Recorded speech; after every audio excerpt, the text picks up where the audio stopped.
Okay, project settings. So we saw the project setting thing pop up when we first created this, but if we ever need to get back to it, Shift S brings up the project setup window.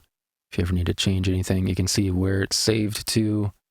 If you need to get to the thing in the Finder or Windows Explorer, whatever, click on that button and it'll bring you to it.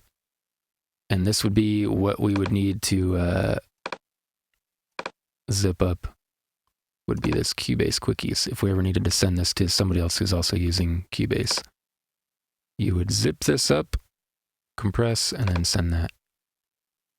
But we're not worried about that right now. Okay, so we have the basic version saved. If we need to do a save as, Cubase has a cool feature, what do they call it? Save new version. So you may notice here on the name of the project, it says Cubase Quickies, where there's a shortcut for this save new version, Option Command S or Alt Control S. That just adds a -01.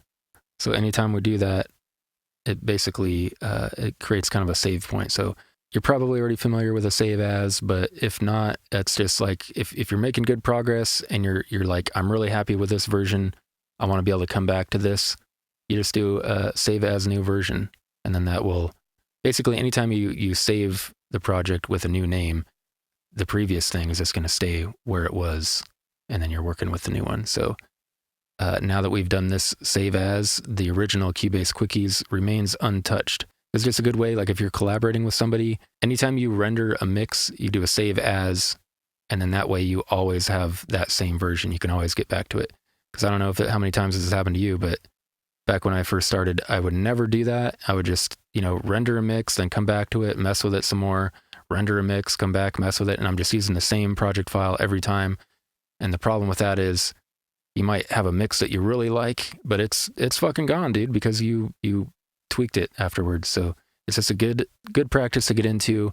Anytime you're done for the day, just do a save as, and then, if you want to get a little bit more in depth, instead of just doing the -1 or, continual numbers like this, you can add today's date or whatever. But it's also a good idea to do whatever you open up the next time you start working on the project. You usually want that to be like a new version. That way the version that you rendered is preserved and it just stays untouched. So that is the save as. This is handy because you can do stuff like mix. You use just the regular mix for all your setup, and then save as new version. Then you've got mix 1, and then say you're tweaking on this, and then you're happy with it. You can send that out, do a render, and then before you close out the session, you can do a save as mix 1 R-1. And then now when you open this up, you're going to work on this version, the revision 1. And then when you're done with that version, you do another save as new version, then you're on mix 1 revision 2. And you just keep going down the line.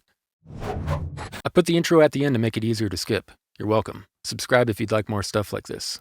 This video series is brought to you by my friends on Patreon.